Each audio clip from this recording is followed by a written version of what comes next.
Salut salut à toutes et à tous et bienvenue sur la chaîne de Rivial Construction Bois. Dans cette vidéo, ça va être la dernière partie sur la série de l'extension en ossature bois que je suis en train de faire. Du coup, dans cette partie, on va voir la volige, le bardage et l'isolation, ainsi que les petites finitions comme la sous-face et vous verrez dans la vidéo. Allez, bon visionnage, c'est parti.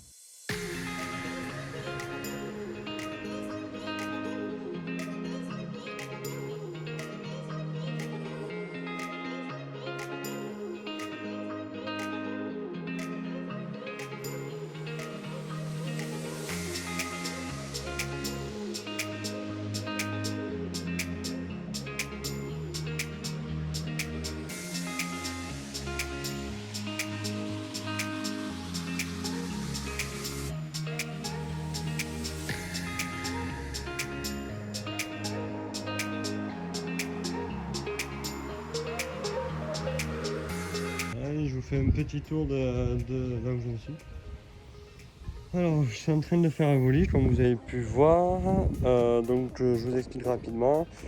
J'ai un bois là qui fait au moins 3 mètres à peu près. Oui, c'est ça. Et du coup, ça passe largement. Ça me fait une chute de 120 à peu près, 120 cm. Donc après, je les recoupe et je les réutilise pour tout simplement pour faire le moins de chute possible. Ce qui me permet, voilà, ici j'ai des coupes là. Voilà. Et ce qui me permet là ce matin de faire ça de chute à peu près. Je sais pas si ça soit bien à la caméra. Voilà, là j'ai une grande mais peut-être que je vais la réutiliser pour caler quelque part, j'ai une idée là-bas. Donc voilà, j'en suis là, donc je vais finir ici. Après au moins j'aurai un bel espace pour travailler. Je mettrai mes tréteaux au fond là-bas. Et après j'attaquerai ce grand pan. Pour ce grand côté, je vais laisser à peu près, je vais attaquer un peu plus haut. Tout simplement, il faut que je vois avec le couvreur ce week-end comment on fait ici pour les raccords, tout ça. Est-ce que lui, il préfère que je recoupe ou pas. Donc je vais attaquer tout simplement après la crottère. Au moins, j'attaque direct droit. Je monte jusqu'au bout. Et après, je verrai ce week-end ça. Une fois que j'ai fini à voler, je rattaquerai l'isolant. Donc l'isolation, j'en suis à peu près ici, là. Voilà. Donc il faut que je finisse cette façade. Après, j'attaquerai les autres. Là, je suis là. Donc voilà. Voilà un peu. Et ensuite, quand je pose ma volige là, bien évidemment, je fais toujours gaffe au sens du cœur du bois pour la déformation du bois. Voilà. Et pour ceux qui m'ont posé la question, c'est de la volige en sapin que j'ai pris à la série Direct en 18 mm d'épaisseur et calibrée à 15 cm. Ça, c'est une demande aussi du couvreur. Donc, elle est toute calibrée. Donc, c'est aussi pour ça, ça me permet de facilement de réutiliser les chutes et faire des lignes faciles. Allez, on repart et je vous montre tout ça.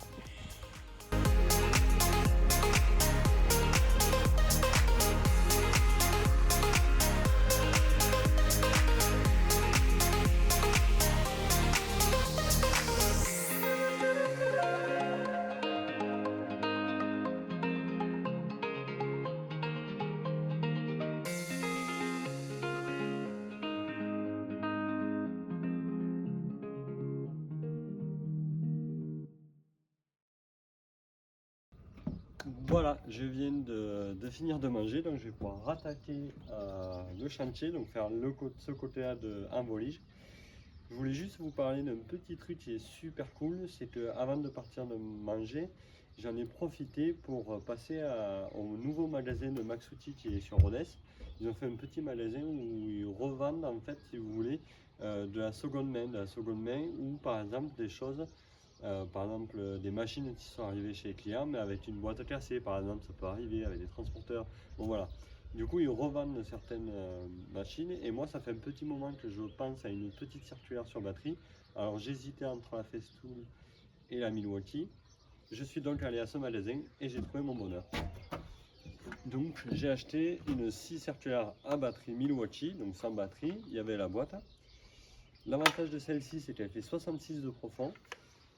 J'ai fait à peu près une économie de 80 € TTC, donc c'est très bien, ça suffit largement. Donc j'ai fait une petite affaire. Donc voilà la petite nouvelle de l'entreprise, une petite scie circulaire sur batterie. Et on va de suite utiliser du coup pour tout ce qui est volige Elle va me servir beaucoup sur chantier, elle travaille en hauteur, coupe en hauteur. Elle fait 66 mm de profondeur, donc c'est pas plus mal parce qu'au début je regardais les 55, la Ashta elle fait 55. Et je savais même pas qu'une Milwaukee faisait à 66, donc je suis tombé sur celle-là, il y avait que celle-là de toute façon. Et donc j'en suis très content. Allez, on rattaque le chantier.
Voilà, j'ai fini la voliche pour aujourd'hui.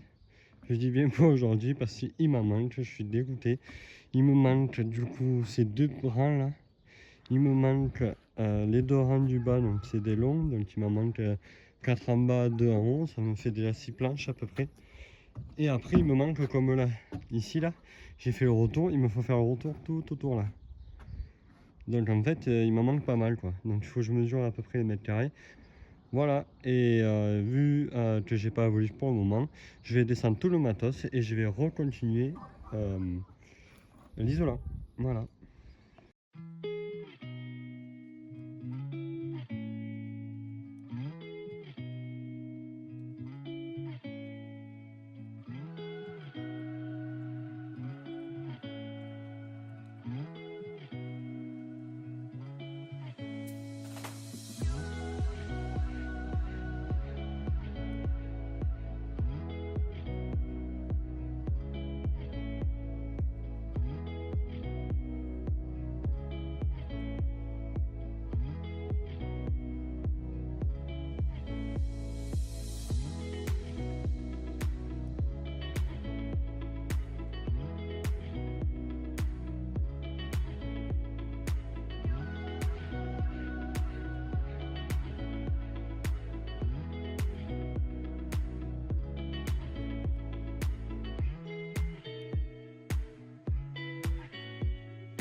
Voilà, c'est une fin de journée, une journée un peu longue, un peu fatigante, mais je suis content, j'ai fini Les tasseaux, il va juste me manquer un petit détail, c'est qu'en bas je mets une grille anti-rongeur tout le long, tout autour.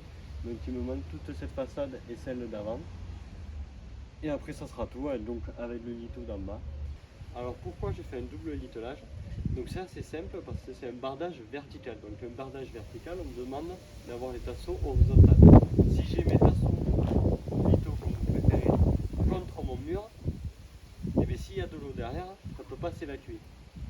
Donc c'est pour ça qu'on met un double lito, donc on met toujours des verticaux pour que l'eau puisse s'écouler. Mais aussi pour une seconde raison, c'est pour toujours avoir une ventilation derrière le bardage. C'est pour ça qu'en bas on a une grille anti-rongeur parce que ça s'appelle aussi une grille de ventilation. Ça permet que l'air rentre et en haut ça sortira dans la crotère, tout l'air va pouvoir circuler dans la crotère. Donc ça va pouvoir faire un circuit d'air et donc ventiler le bardage à l'arrière. Donc c'est pour ça que j'ai fait un double litelage.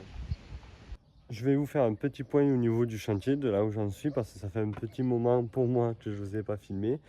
Je suis au niveau de la partie du bardage, comme on peut voir derrière. Donc j'ai commencé cette face-là. Il faudra que je la finisse, mais pas aujourd'hui, je vais la faire plutôt demain. Je vais pas forcément vous filmer cette partie-là, parce que tout simplement, c'est pas facile de poser la caméra pour avoir une vue d'ensemble. En plus, je fais que monter, descendre, enfin, c'est pas évident cette partie-là.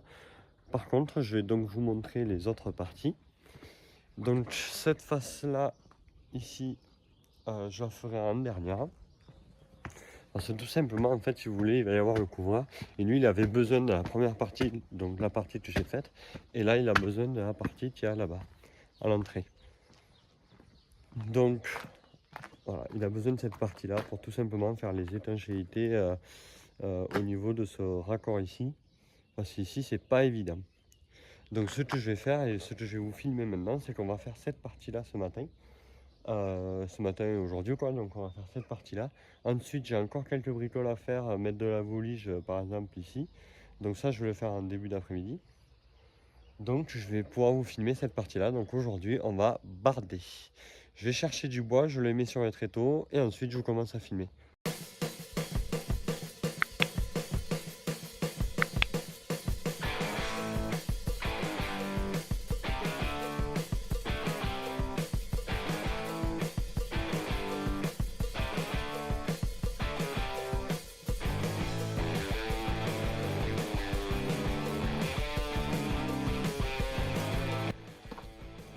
Je m'arrête un petit instant pour un petit peu vous expliquer ce que je suis en train de faire, comment en fait je pose le vibrato de chez Pivoto et aussi pour vous montrer ce magnifique résultat qui est quand même vraiment sympathique. Je sais pas ce que vous en pensez. Du coup le vibrato c'est comme un bardage à claire-voie, sauf que c'est pas des tasseaux sur... En fait si vous voulez c'est pas des tasseaux sur des tasseaux avec un vide au milieu.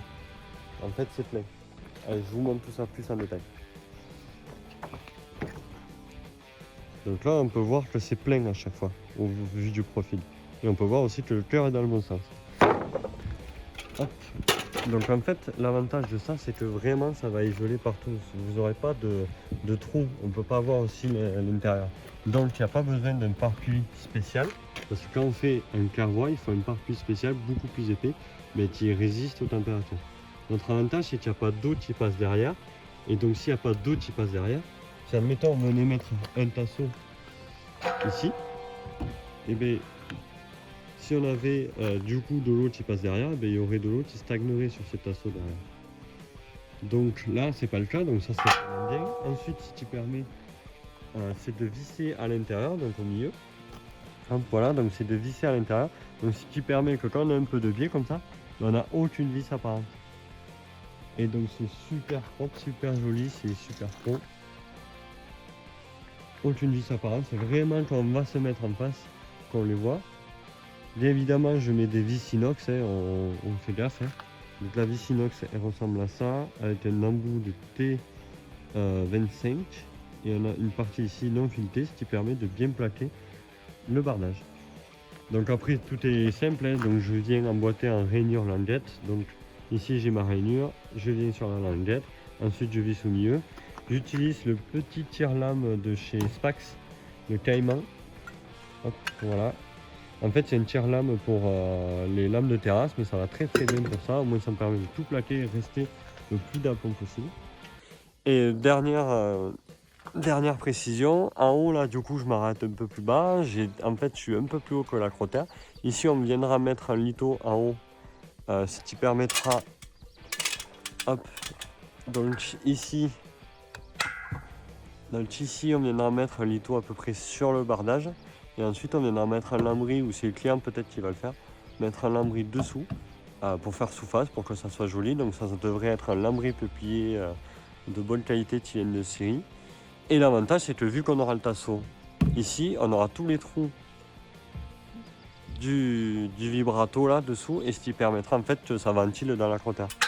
Et en plus de ça, j'ai bien évidemment mis une grille anti-rongeur dessous, pour éviter que les rongeurs aillent, et aussi pour la ventilation, donc tout se ventile parfaitement.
Allez, je vous fais un petit point. Je viens de finir l'entrée en bardage.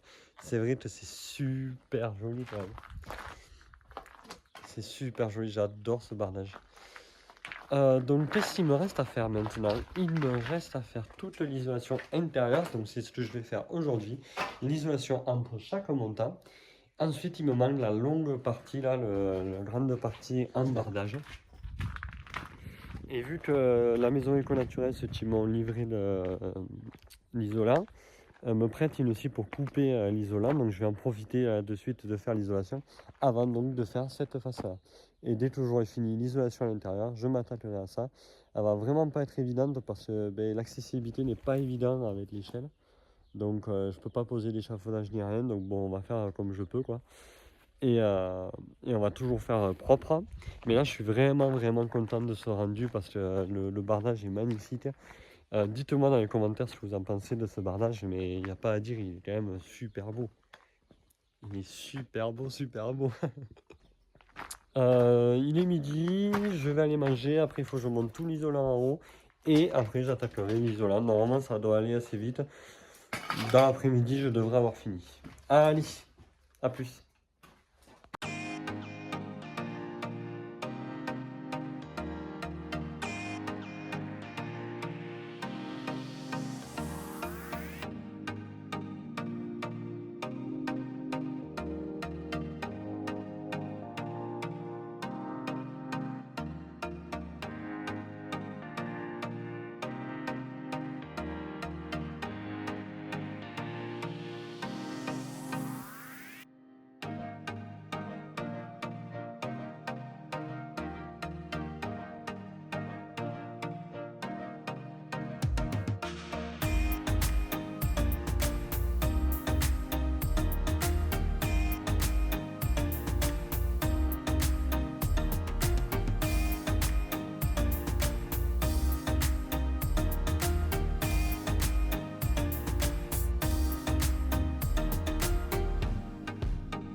Voilà le chantier. Ah tiens, je reprends un bout. Ah génial. Alors je reprends du coup, voilà, le chantier est terminé. Enfin du moins ma partie est terminée. Je vais vous faire une vue globale, vous expliquer un petit peu. Alors du coup, une petite vue à l'ombre. Donc voilà, le bardage est magnifique, franchement. Il est super beau. Merci Pivoto Bois pour ce bardage quoi. Et la petite gouttière. Au début, la gouttière aurait dû être là, on aurait dû faire un truc caché et tout. Mais je pense que ça faisait un peu de cache-misère en plus pour les arbres. Quand on est arrivé là, ça faisait la gouttière un peu cachée, ça aurait pas bien tenu. Enfin, c'était pas foufou et au final que la gouttière soit là comme ça, bah c'est pas moche. Franchement, c'est vraiment pas moche. Enfin, moi, ça me dérange pas du tout. Dans tous les cas, il faut bien évacuer l'eau. Donc voilà. Donc là, je sais pas du tout ce qui est prévu pour la suite, mais pour le moment, ça restera comme ça. Ah, je suis en train de penser que le client voulait fermer le portail après pour une raison de sécurité parce qu'il va changer les menuiseries. Mais en fait, il va pas du tout pouvoir. Il va pas du tout pouvoir. Enfin, il va pouvoir venir la mener juste ici. Ça sera quand même de sécurité, mais bon. Donc ça, en fait, il peut le disquer maintenant. Bon, bref, voilà. C'est des détails. Ici, j'ai pas mal bossé aussi. De toute façon, il y aura une sous-face ici également. Donc bon, ça se verra pas forcément le travail que j'ai fait à détourer. Mais au moins, c'est étanche, c'est nickel. Et voilà, un peu dedans, la charpente. Ici, il y a toujours le trou, ça va être fermé un jour. Heureusement, quand même pour une chambre. Voilà. Donc on voit un peu les deux pentes, il y en a une comme ça et une comme ça. N'hésitez pas à me dire dans les commentaires ce que vous en pensez de ce chantier. Mais moi je trouve vraiment qu'il a de la gueule. En plus sur une maison ancienne comme ça, ça va super bien. Ce mélange se fait super bien. L'archi je trouve a très très bien travaillé également. Donc ouais, n'hésitez pas à me dire dans les commentaires ce que vous en pensez. Allez, je range les chutes, mon matos et après je m'en vais parce que j'ai autre chose à faire comme chantier. Je vous ferai des plans une fois qu'on aura fait la sous-face parce que là c'est pas terrible là, quand c'est comme ça. Mais bon voilà. Et je sais plus si je l'avais dit dans les autres vidéos ou dans celle-ci. Mais du coup ici on a fait, l'archi a prévu du coup une avancée de toit de 2,10 m à peu près avec des câbles qui va être mis plus tard. Et en fait c'est pour tout simplement couvrir l'escalier et ça joue bien son rôle et c'est nickel. Du coup quand on monte ou on descend les escaliers, ben, c'est couvert. Allez, c'est parti. On se retrouve plus tard, moi ça sera en fin de semaine, pour la réalisation de la sous-face.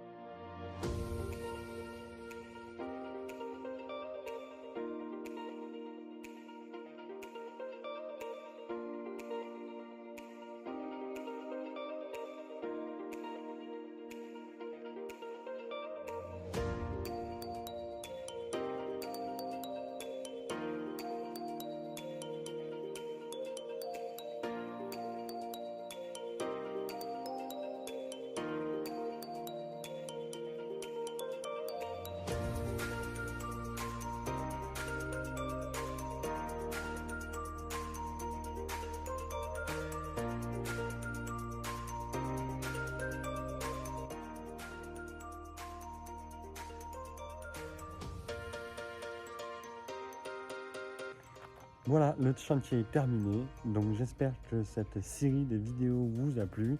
Si c'est le cas, n'hésitez pas à me mettre un petit pouce j'aime, ça me permet de voir si ça vous plaît. Et à vous abonner pour suivre mes prochains chantiers. Je vous dis à la prochaine, ciao!